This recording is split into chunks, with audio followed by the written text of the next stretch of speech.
მოგესალმებით, მეტრონომის სტუმარია პოლიტოლოგი ნიკა ჩიტაძე. გამარჯობა ბატონო ნიკა, მადლობა მობრძანებისთვის. მოგესალმებით, დიდი მადლობა მოწვევისთვის. დღეს ვისაუბრებთ საქართველოში არსებულ პოლიტიკურ ვითარებაზე, გეოპოლიტიკურ გამოწვევებზე, ოპოზიციაზე და ასევე მოახლოებულ თვითმმართველობის არჩევნებზე. ჩვენს ქვეყანაში ბოლო პერიოდში პროცესები კიდევ უფრო გამწვავდა. ცოტა ხნის წინ ევროპარლამენტმა საქართველოსთან დაკავშირებით საკმაოდ მკაცრი რეზოლუცია მიიღო, სადაც საუბარია პოლიტპატიმრების თავისუფლებაზე, ახალი საპარლამენტო არჩევნების დანიშვნაზე. ასევე მან მოხსენიებულია, რომ არ აღიარებენ ქართული ოცნების ლეგიტიმაციას.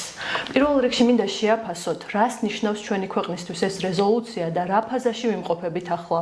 კიდევ ერთხელ დიდი მადლობა გიპასუხებთ. დიახ, ესე იგი, რაც შეეხება ევროპარლამენტის მიერ მიიღებულ რეზოლუციას, რა თქმა უნდა, მათ დიდი მნიშვნელობა ენიჭება იმ მხრივ, რომ კიდევ ერთხელ დასავლეთის დემოკრატიულმა სამყარომ დაადასტურა ის ფაქტი, რომ ის ვერ შეეგუება საქართველოს არჩევნების გაყალბებას და იმ, ასე ვთქვათ, ანტიდემოკრატიულ პოლიტიკას, რომელსაც დღეს ქართული ოცნება ახორციელებს საკუთარი მოსახლეობის წინააღმდეგ.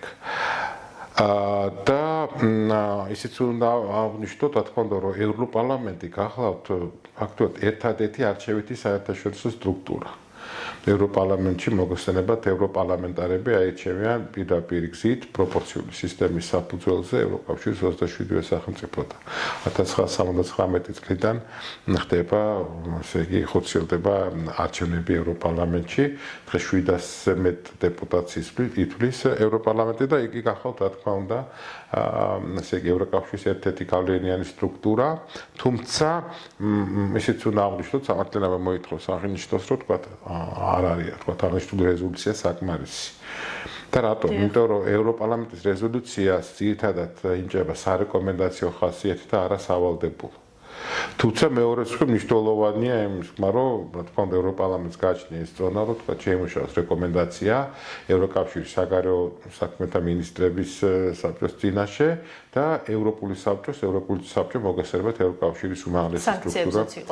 მათ შორის სანქციებზე, კი, მათ შორის სანქციებზე, თუნდაც როდესაც საქართველოს მიენიჭა კანდიდატის სტატუსი, იმ დროს სხვათა შორის თქო ევროპარლამენტმა მიიღო რეზოლუცია მიმართა ევროპულ საბჭოს რეკომენდაციით და საბოლოო ჯამში თქვა ევროპულმა საბჭომ მიიღო გადაწყვეტილება. ევროპული საბჭო მოგესალმებით, რომელიც შედგება ევროკავშირის წევრი ქვეყნების სახელმწიფო მეთაურებისგან და მთავრობის მეთაურებისგან. უმაღლესი სტრუქტურა გახლავთ. ამიტომაც ბუნებრივია შემდგომში კონსენსუსის საფუძველზე უნდა იქნეს მიიღებული შესაბამისი რეზოლუცია ევროპული საბჭოს მიერ, რომ ის შევიდეს ძალაში. და იმის გამო, რომ თქვა ევროპარლამენტის რეზოლუციას ენიჭება სარეკომენდაციო ხასიათი, ამიტომაც არის ჯერ კიდევ ასე თქვა თვითონ დიდ გულზე საქართველოს ხელისუფლების წარმომადგენლებს აცხადებენ, რომ ჩალის ფასი აქვს ევროპარლამენტის რეზოლუციას, რომ ტყუილებით არის სავსე, რომ თურმე ყველას იქ პულს უხდიან, თქვა ყველა თვითონ არის თქვა გულწრფელი და თქვა ევროკავშირი იქ ყველა თქვა ტყუის, ხო, თქვა ბიძინა ივანიშვილი არის მართალი, როდესაც თქვა სიტყვაზე 100 ქახნის გახსნას პირდებოდა ხალხს, პირდებოდა თქვა ტარიფების შემცირებას ორჯერ, თქვა ხო, იაფ ფულს ასე თქვა, ხო, შემდგომში უკვე 2018 წლის საპარლამენტო არჩევნების შემდეგ პირდებოდა მოსახლეობას, რომ ეწელიწადში ყველა პრობლემას მოაგვარებდა. თქვა მაშინ იყო გულწრფელი ქართული ოცნებაც აცხადებდა, რომ ბარბარე რაფალიანიც თქვა მოკლეს ნაციონალებმა და შემდეგ. მოკლედ, მაგრამ აქ უკვე ჯერი ქართულ საზოგადოებაზე არის რა. ვიღაცისთვის მისაღებია ეს ტყუილები, ვიღაცა ფიქრობს, რომ მოღოთ ნაციონალები არ დაბრუნდნენ, თქვა იყოს ოცნება, ვიღაცისთვის ოცნება უფრო შეიძლება ვიღაცას აქვს ფინანსური სარგებელი, მაგრამ არის კატეგორია, ვინც უფრო ასე თქვა მენტალურად დაახლოებულია ოცნებასთან და უფრო მისაღებია მათთვის ეს ოცნება, აი კრიმინალური მენტალიტეტის მქონე ადამიანი, ხაცა ესეთი ადამიანი, რომ თავის დროზე კორუფციაში იყო ჩასაფრთხოდ ბევრი არის, მათ ვაღიაროთ, აი რა არის თქვა ძირითადი მიზეზი იმისა, თქვა რა მდგომარეობაში არის საქართველოს დღეს და რატო ინარჩუნებს ჯერ კიდევ თქვა ქართული ოცნება ძალაუფლებას. ხო, მაგრამ ეხლა შეიძლება ევროპარლამენტის რეზოლუციას კი ბატონო მას გააჩნია, ჯერჯერობით ეს გააჩნია სარეკომენდაციო ხასიათი და ეს ქართულს დროს იმედია, რომ კონსენსუსი ვერ იქნება მიღწეული ევროპულ საბჭოში, იმედია, რომ იქნება მიღწეული კონსენსუსი ყოველ შემთხვევაში, თქვა უნგრეთი და სლოვაკეთის თქვა თავის პოზიციას დააფიქსირებენ. ნუ წინააღმდეგ შემთხვევაში საერთოდ ამ ქვეყნებს გარკვეულ სანამ ეს ორი პრემიერ-მინისტრი იმყოფება ხელისუფლების სათავეში, თქო გარკვეულწილად ფინანსური დახმარება თქვა ევროკავშირის ბიუჯეტიდან უნდა შეუწყდათ. ნუ მოკლედ ეს ევროკავშირის კომპეტენციაა, მაგრამ ბრძოლა გრძელდება და ქართული ოცნება თქვა ხავს მაქსიმალურად ეჭიდება, რომ ჯერ მეგობარი აქტიც არ არის ძალაში შესული და ჯერ კიდევ თქვა ევროკავშირის საბოლოო სანქციების საბოლოო პაკეტი ვერ არ შეიმუშავა. ხომ არ ელოდებიან ამერიკის მხრიდან გადადგან ნაბიჯები? კი ბატონო, კი ელოდებიან, მაგრამ ნუ საბოლოო მაინც იბრძვიან, ანუ თვითონ აცხადეთ, თვითონ სანქციები არ აშინებთ, რა თქმა უნდა, ისინი არ იტყვიან და არ უნდა ქონდეს ილუზია, რომ ისინი იტყვიან, რომ ეხლა ესა ქვია, რა ვიცი, სანქციებისგან დაგვიფარეთ და რაღაცა და გამოვასწორებთ ყველაფერს, ხო, მაგრამ ყოველ შემთხვევაში ფაქტის წინაშე რო დადგებიან, ალბათ ეს არის ერთ-ერთი ზემოქმედების ბერკეტი, ერთ-ერთი მექანიზმი, რომელიც აიძულებს თქვა. საკუთარ ამომრჩეველს არწმუნებენ, რომ კი, საკუთარ ამომრჩეველს არ მოქმედებს მათ. კი, და ისინიც ამაყობენ, როგორ არ ეშინიათ, ხო? და სხვადასხვა ძალიან ბევრი იბნება, ვინც არის ოპოზიციად განწყობილი, რომ აი სანქციები შემოიღეს, მაინც თქვა თავის პოლიტიკას აგრძელებენ და ბრძოლას რა აზრი აქვს და ეს არის თქვა ეს გარკვეული. სხვადასხვა ეს გათვლები ქართულ ოცნებას აქვს, ხო? მაგხრივ სხვადასხვა შავ პიარს რაც შეეხება და ტყუილებს, მაგაში ოსტატები არიან, ხო? მოგესწრებათ ახლა აქ რაც შეუძლიათ ესა ქვეყნის აღშენებლობა, ეს სხვა საკითხია, მაგრამ პოლიტიკოსები რო არიან ფაქტები, პოლიტიკა ბერძნული სიტყვა მოგესწრებათ და ნიშნავს სახელმწიფო მართვის ხელოვნებას, ხო? სახელმწიფო საქმეებს. აქ როცა საქმე ეხება თქვა ძალაუფლების შენარჩუნებას, იმიტომ რომ თქვა კონდეს რაღაც გაბატონებული მდგომარეობა და ფინანსური შემოსავალი, პირველ რიგში ეს არის პრიორიტეტი და არა ის, რომ აწარმოის პოლიტიკა, რომელიც თავის დადებით ასახვას პოებს თითოეულ მოქალაქის პოლიტიკურ, ეკონომიკურ, სოციალურ, კულტურულ, სამართლებრივ ინტერესებზე, აქ ესე იგი დიდ პრობლემას ვაწყდებით. ამ რეზოლუციაში ასევე ნახსენები იყო თვითმმართველობის არჩევნები. დღევანდელი მოცემულობის გათვალისწინებით, რამდენად სწორი გგონიათ ოპოზიციური პარტიების მხრიდან ამ არჩევნებში შესვლა? შემიძლია არ იქნება სწორი, რა თქმა უნდა, არ იქნება მართებული, იმიტომ რომ შეუძლებელია არჩევნებში დღევანდელ ეტაპზე მონაწილეობის მიღება. მიუხედავად იმისა, რომ სხვადასხვა სოციოლოგიური გამოკითხვების მიხედვით, ქართული ოცნების რეიტინგი არის სადღაც 35% და თბილისში მაგალითად არ აღემატება 25%-ს, ხო? ყოველივე ზემოაღნიშნულის მიუხედავად შეგვიძლია აქ თქვათ, რომ იმ პირობებში, რა პირობებში დღეს მოქმედებს, თქვა, ცენტრალური საარჩევნო კომისია, რომელიც არის დღევანდელი ხელისუფლების კონტროლ ქვეშ და იმ პირობებში, როდესაც თქვათ 26 ოქტომბრის არჩევნები გაყავდა, ბუნებრივია, თქვათ, დღეს კითხვის ნიშნის ქვეშ დგას ხო ლეგიტიმაცია, თქვათ, დღევანდელი ხელისუფლებას, რაც ევროპარლამენტის რეზოლუციაშიც იყო ასახული, ბუნებრივია, თქვათ, არჩევნების მონაწილეობას აზრი არ აქვს. მით უმეტეს იმ ფონს, როდესაც ორი ოპოზიციური პარტია მაღალ რეიტინგული, ხო? არ აპირებს არჩევნებში მონაწილეობის მიღებას და ამიტომაც შეიძლება ქართულ ოცნებას დაბალი რეიტინგი ჰქონდეს, აი თუნდაც თბილისში, ხო, მაგრამ ბევრი ადამიანი, ხო, ვინც არის თქვა ნაცბოზრაობის მომხრე და კოალიციას ცვლილებებისთვის მომხრე, ისინი არ წავლენ და არ მიიღებენ მონაწილეობას არჩევნებში. ამორჩეულის აქტიურობაზეც იმოქმედებს ის პროცესები, რაც მიმდინარეობს. კი, თქვა ქართული ოცნება მოახდენს, თქვა ესე იგი შეკრებას თავის მომხრეების და მათ ასე თქვა მობილიზაციას საარჩევნო უბნებთან, მაგრამ ნუ ოპოზიცია ამ შემთხვევაში ხო თქვა ბევრი ადამიანი არ წავა, იმიტომ რომ არსებობს არჩევნების ლეგიტიმურობა. გეგმავენ თვითმმართველობის არჩევნებში მონაწილეობას, მათი ამორჩევლის აზრიც ორად იყოფა და მე მგონი არ აქვთ გადაწყვეტილი, რომ აუცილებლად მივიდნენ და დაუჭირონ თავიანთ პარტიას და პარტიის წარმომადგენლებს. ზუსტად, კი, იმიტომ რომ ბევრი არის. დაპირისპირებები. კი, ლელოს ბევრი გაემიჯნა მაგალითად და აქედან გამოდე ლელომ უნდა გამოიტანოს დასკვნა, ხო, თავისთავად, ხო? და სალომე ზურაბიშვილმაც, იმიტომ რომ ბოლომდე მას ჰქონდა ალბათ იმედი, მას სურდა ალბათ რომ თბილისის მერის პოსტზე იყრიდა, კენს ასე ვთქვა, წარადგენდა კანდიდატურას. იყიდა კენს, ხო, ამიტომაც ბოლომდე არ უთქვია ოპოზიცია უნდა მიიღოს თუ არა მონაწილეობა. ხო, ნუ სამწუხაროდ თვითონ ოპოზიცია ვერ შეთანხმდა, თუნდაც აი მუნიციპალურ არჩევნებთან დაკავშირებით, ვთქვა, აი აქციებზე ან რა უნდა გაკეთდეს, როგორ თქვა, ხო? იმიტომ რომ ამორჩეველი მხარდამჭერი ოპოზიციის და ასე თქვა, სურველი ის ადამიანებიც არის, ვისაც სურთ, რომ ქართულმა ოცნებამ ასე თქვა დატოვოს ძალაუფლება, არის ბევრი, მაგრამ ისინი ელოდებიან პოლიტიკოსების მხრიდან განცხადებას. თვითონაც მოქმედებენ და ბევრი ადამიანი კვლავ დგას რუსთაველის გამზირზე, რა თქმა უნდა, ყოველთვის ათეულათასობით ადამიანი ვერ იდგება რუსთაველის გამზირზე, მაგრამ ნუ თქვათ მონაცვლეობით ადამიანებით განან და იცავენ თავიანთ და საქართველოს უფლებებს. 26 ოქტომბრის არჩევნების შედეგებით ლელომ და გახარიამ ორივე ბარიერი გადალახეს და საკმაოდ კარგი შედეგი მიიღეს. მაგრამ არც ერთი პარტია არ აღიარებს არჩევნების ლეგიტიმურობას. ადმინისტრაცია არ იცვლება, თითქმის არაფერი იცვლება თვითმმართველობის არჩევნებზე. და ამ პირობებში რატომ თქვენი აზრით, რატომ იღებენ ისინი მონაწილეობას არჩევნებში? ანუ სად არის ლოგიკა? თუ კი არ აღიარებენ თვითმმართველობის უпростоრად საპარლამენტო არჩევნების შედეგებს, რატომ უნდა მიიღონ იგივე პირობებში თვითმმართველობის არჩევნებში მონაწილეობა? კი, ნამდვილად არ უნდა მიიღონ მონაწილეობა, მით უმეტეს, როდესაც მაგრამ რატომ დგამენ ამ ნაბიჯს? ნუ თითქოს თქვათ აცხადებენ, რომ აი ჯობია რომ სამართლებრივი გზით მაინც ვიბრძოლოთ და ესე დავასუსტოთ, აი ესეთი. რამდენ რეალისტურია ეს მოლოდინი? არ არის რეალისტური, ხო? მით უმეტესად თვითონ ლელოში, ხო, ბევრი ადამიანი ემიჯნება, ხო, ლელოს გადაწყვეტილებას, ხო, პოლიტსაბჭო დატოვა ბევრმა პოლიტიკოსმა, პოლიტიკურმა ლიდერებმა და მით უმეტეს თქვათ, რომ ხა ის რომ თუ ეს ორი პარტია აცხადებს მუნიციპალურ არჩევნებში მონაწილეობას მიიღებენ, რომ ქართულოსობა ლოიალური გახდება, თქმა უნდა არა, დღესაც კი, ხო, ეხა თითქოს საგამოძიებო ორგანოები მუშაობენ რუსთაველის გამზირზე, ხო, თქვა და 20 ივნისის მოვლენებს შეისწავლიან. ხა ანუ ისევ და ისევ ხა ჩორჩანას ეპიზოდზე ვერ დაუმტკიცეს გახარიას ბრალი, ახლა თქვა ისე 20 ივნისის მოვლენები ამოტივტივდა, ხო? თითქოს ანუ ებძვიან გახარიას, რო აფერ თქვა რომ ლელოს ლიდერები არიან ციხეში, ხო, აქედან გამომდინარე აი ამ პირობებში როგორ შეიძლება მონაწილეობის მიიღება არჩევნებში.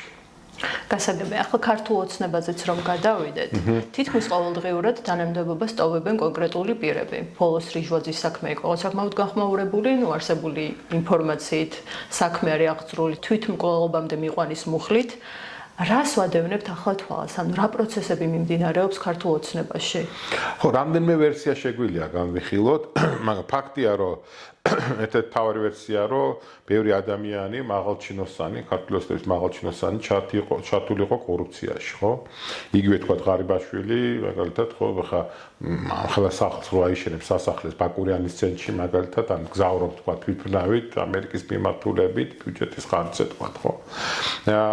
ხო, იგივე ხება რიჟვაზე საუბარია, რომ თქვა რაღაცა იქ აფლანგული იყო $600 მილიონ მეტი თითქოს და ასე შემდეგ და ასე შემდეგ და ასე ვთქვათ, დღეს შეიძლება ბიძინა ივანიშვილი გაღიზიანებულია იმ ფაქტი, რომ თვითონ ნუ ან უბრალოდ როგორ არის, ხო, გაღიზიანებული ერთის მხრივ იმით, რომ ვთქვათ, ფიქრობს და შეიძლება კობახიძის გუნდი მუშაობს, მაგაზე რომ დაუმტკიცოს ერთგულება ივანიშვილს, ხო? რომ აი ვთქვათ, დაუმტკიცონ ივანიშვილის ერთგულება, რომ ეს ფულები, ივანიშვილის ფულები აქვს მითვისებული, ვთქვათ, ყოფილ მაღალჩინოსნებს, ხო? ივანიშვილს თვალს დახუჭავდა კორუფციაზე, თუ მის ფულს არ შეეხებოდა, ხო? მაგრამ, ნუ ვთქვათ, გაღიზიანებულია შეიძლება და კობახიძემ დაარწმუნა, ამიტომაც არის ივანიშვილის გარკვეულწილად დაინტერესებული კობახიძე გაძლიერდეს დღეს, ხო? ხდება ყველა თუნდაც აი პარლამენტში როგორ აქებდნენ კობახიძეს და მე ესე მგონია, რომ ივანიშვილი დაინტერესებულია, ანუ მიაღწია იმას, რომ ვთქვათ, კობახიძე მიაღწია, ვთქვათ, ივანიშვილის კარზე, ვთქვათ, პირველ ვაზირად ყოფნას და ვაზირად მისი სტატუსის, ვთქვათ, აღიარებას და შემდეგ და შემდეგ, რომ შესაბამისად სამაგად ივანიშვილი, ვთქვათ, ხელს უწყობს, რომ გაძლიერდეს კობახიძე, მათ შორის, ვთქვათ, აი საკადრო ცვლილება, რომელიც მიმდინარეობს, ხო?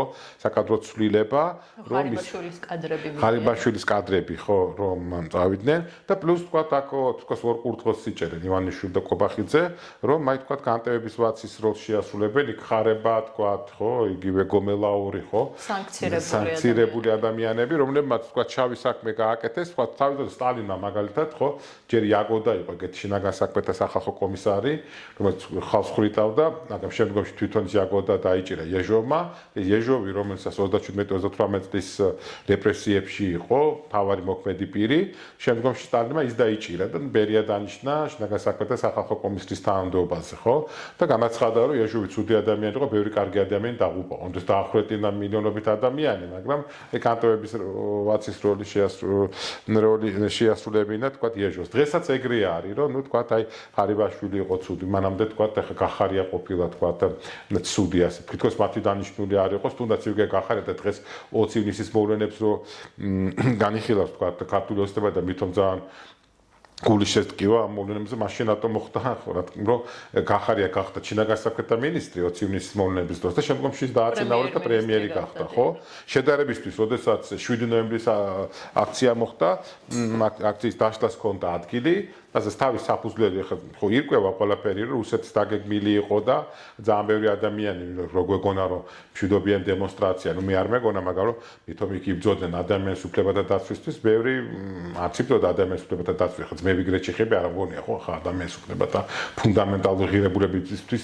მათ ებრძოლათ როდესაც ახლა დღეს პრივილეგიებით სარგებლობენ ხო თქვა ნუ როაფე თქვა ტიქსვებზე რომლებიც დღეს არიან ხელისუფლებაში და კარგად მოითფეს ხელ და თვალს ხუჭავენ თქვა იმ ქმედებებზე რომელსაც დღეს ახორციელებს ქართულოს და როდესაც 300-ზე მეტი ადამიანია დასახიჭრებული როდესაც 70-ზე მეტი ადამიანი პოლიტიკურ ნიშნით ციხეში არიან სინდისის პატიმრები ან ბევრი ადამიანი არაფრის გამო დაჯარიმებული არის ასე თქვა და ასე შემდეგ და კობახიძე ამაყობდა კიდეს რომ ბიუჯეტს ვავსებთ მაგით რა ნუ სამწუხარო რეალობა ეს არის მაგრამ ნუ ფაქტია ესე იგი ხო და გაგრძელდება თუ არა ქართულ ოცნებაში ეს პროცესები და რა შედეგამდე შეიძლება მივიდეს კი შესაძლებელია გაგრძელდეს იმიტომ რომ არიან ბევრი ადამიანები ნუ რომელთაც და თან პლუს კიდე მეორე ფაქტორი ხო რატო თხოვენ ამ ადამიანებს ბუსნო არსებობს საფუძვლიანი ეჭვი ხო დღეს ივანიშვილს გაუჭირდა იგივე Forbes-ის მონაცემებით ივანიშვილმა დაკარგა სადღაც $2 მილიარდ,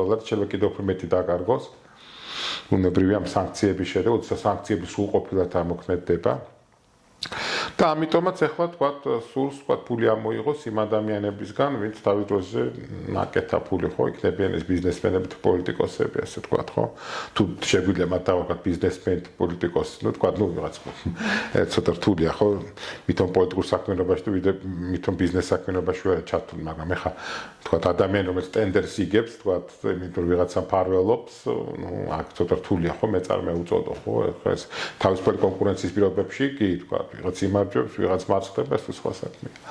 და დღეს ამიტომაც ანუ ახლა ზეწოლა ხდება ბიზნესმენებზეც, თქვა პოლიტიკოსებზეც, ხო, რომ ეს ფული ივანიშვილმა თქვა თავის დროზე თქვენ მიიღეთ შესაბამის თანხა და შემოსავალი ქონდა, თქვა ხო, მე ხელს გაფარებით, ახლა თქვა სხვა დრო მოვიდა, ხო? ეს იმაში რო არის, ნატლი მამაში ხო, დონ ვიტო კორლეონე რო ერთად ეუბნება რომ კი ხო მე შეგისრულებო თხოვნასო მაგრამ მე შეიძლება ეს დამჭირდეო რაღაცაში ვერ დაჭირდა კიდეც ხო ხო მე შეიძლება ჩვენ დავალებული იქნებიო ჩემგან ასე თქვა ხო ამიტომ უფასო სადილები არ არსებობს ხო მაგრამ იმ ადამიანებმა ვინც ასე იგი შემდგომში ასე თქვა ვინც წავიდა პოლიტიკაში თუ ბიზნესში მაგრამ ივანიშვილთან დაახლოების ხარჯზე იცოდნენ რომ თქვა როგორი გზით უნდა ეშოვათ ფული თქვა მაგრამ ვიცოდნენ რომ რანაბიჯებს დგავდნენ ასე თქვა ხო ნუ იმედი ქონდათ რომ არ მოუწევდათ ხო ეხლა ასე თქვა ზეწოლის ქვეშ ყოფნა თუმცა არიან ზეწოლის ქვეშ ხო ამიტომაც თქვა აი სამწუხაროდ თქვა ბევრი გასწრული ადამიანი როდესაც არის სამწუხაროდ იქ მიდის თქვა აი ძალაუფლებისთვის ბრძოლა რაღაც კლანებს შორის ხო და ეს არის რეალობა და ნუ აი კობახიძე ცდილობს რაღაცნაირად დაარწმუნოს ივანიშვილი მე ვარ შენი ერთგული ხო ხედავ მე არ ვარ კორუმპირებული სადმაკ ხა ისეთ ქონება რომელიც ღარიბაშვილს ქონდა ან მის კადრებს ქონდა ხო თქვა და ნუ ვიცი და ამიტომაც კლანებს შორის თქვა მიდის ბრძოლა მაგრამ თუ რა თქმა უნდა ყველა ეს ადამიანი დასანქცირდა მათაც არ ეკდება თქვა мотиваცია რომ ხარს უჭერდნენ ივანიშვილს მაინც ბუნებრივია თქვა ის იძულებულები არიან ალბათ რიჟვაძეც იძულებული იქნება ხარ თქვა არაფერი თქვას რომ ნუ მithom წერილი რო არის და ივანიშვილს თქვა ხარს უჭერს ხო ნუ მოკლედ იმიტომ რომ რაღაცა რო თქვა ნუ მაშინ და საზღვარგარეთ წახვიდა იქიდან გააკეთო განცხადება რომ ვერამ ვერ მოგწდეს ასე თქვა ხო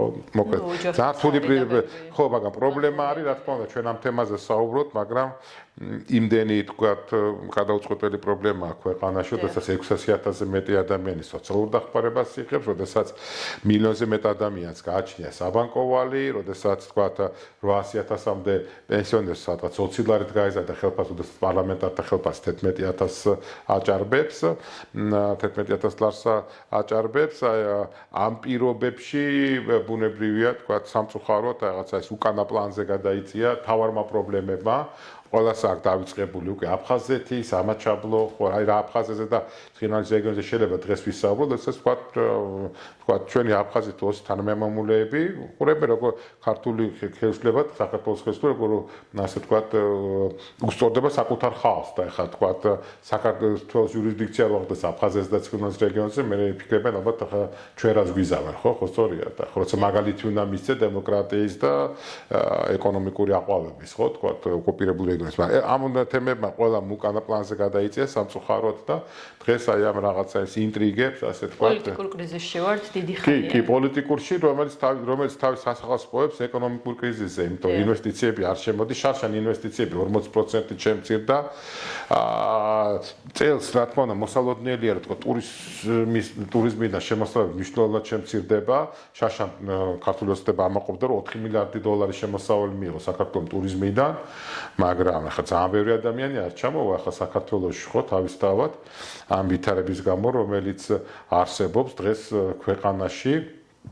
აქედან გამომდინარე ეს აღნიშნული ყველა თავის სასახლას პოვებს, ხო, ბუნებრივია საქართველოს ეკონომიკური განვითარებას. მით უმეტეს, როცა თუსავის რეჟიმი ამოქმედა, თქვათ, რიგით მოქალაქეებისთვისაც წარმოიდგინეთ, ყველას დაჭირდება, თქვათ, ვიზა, ადამიანები, ვინც ევროკავშირის წევრ ქვეყნებში არიან, თქვათ, ხო? არის საფრთხე. კი, ბევრი ხო, ხა გადმორიცხვა, ხო, სადღაც 2 მილიარდი დოლარის მოცულობის გადმორიცხვა ხორციელდება საქართველოს ყოველწლიურად, თორე რაზე დგას საქართველოს ეკონომიკა, არა მრეწველობაზე, არა თქვათ, მომსახურების სექტორზე კი რაღაც იმნანად არ არის განვითარებული ეს დარგები, როცა თქვათ სოფლის მეურნეობის ქვეყანა ვარ და ესეთ ნაყოფიერი მიწა გვაქვს და სადღაც 40% სხვადასხვა სასოფლო-სამეურნეო პროდუქციის შემოდის საქართველოში, ხდება სხვადასხვა პროდუქციის იმპორტირება საქართველოში, როცა საქართველოს თავისი ნაყოფიერი მიწით თვითუზრუნველყოფილი უნდა იყოს. რა გამოსავალს ხედავთ, ბოლოს მინდა ის გითხოთ, რა გამოსავალს ხედავთ ამ კრიზისიდან, როგორ შეგვიძლია რომ დავწლიოთ? პირველი თქვათ ბრძოლა უნდა გაგრძელდეს, ოპოზიციამ უნდა აჩვენოს თავისი ერთობა, კი რომ თქვათ რაღაც საკითხებზე თქვათ შეიძლება განსხვავებული მიდგომა გააჩნიათ, მაგრამ ერთობა რომ არავინ არ მიიღეს მონაწილეობას ადგილობრივ თვითმმართველობის არჩევნებში, ერთობა იმისა რომ თქვათ აუცილებლად საპროტესტო აქციები გაგრძელდება, არ უნდა შემოვიფარგლოთ მარტო რუსთაველის გამზირი თქვათ, ხო? სხვადასხვა ადგილებში შეიძლება მოხდეს, ესე იგი საპროტესტო აქციების ორგანიზება, როგორც ასეთი, ყოველთვის რუსთაველზე ალბათ არ უნდა ხდებოდეს და ძალიან ბევრი ადამიანი ხო ურთხის თქვათ რუსთაველს მაგისტრალზე გასვლას და დაჯარიმდა ასე თქვათ, ხო?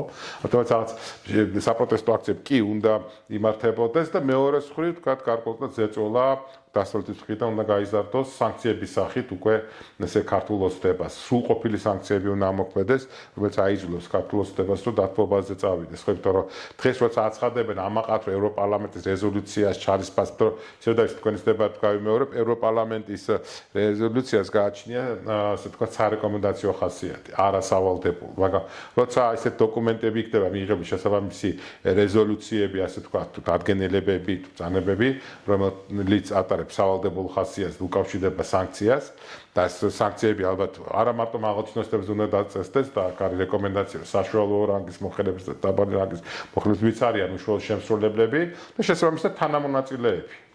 მე ახლა კი არ სურს რომ თქვა ამ ბევრი ჩემი თანამოქალაქე იყოს დაჯილი, მაგრამ საქართველოსთვის ალბათ გრი არის საჭირო რასიზა სამართლიანობისთვის, იმიტომ რომ ადამიანები, ვინც დღეს ახორციელებს რეპრესიებს საკუთარი მოსახლეობის წინააღმდეგ, საკუთარი ძალაუფლების და მატერიალური კეთილდღეობის შენარჩუნების მიზნით, სამწუხაროდ ამ ადამიანებს როგორც მინიმუმ მორალური პასუხისმგებლობა ამ ადამიანებს უნდა დაეკისროთ. ძალიან დიდი მადლობა ბატონო ნიკა, საინტერესო და საჭირო საუბარი გამოვიდა.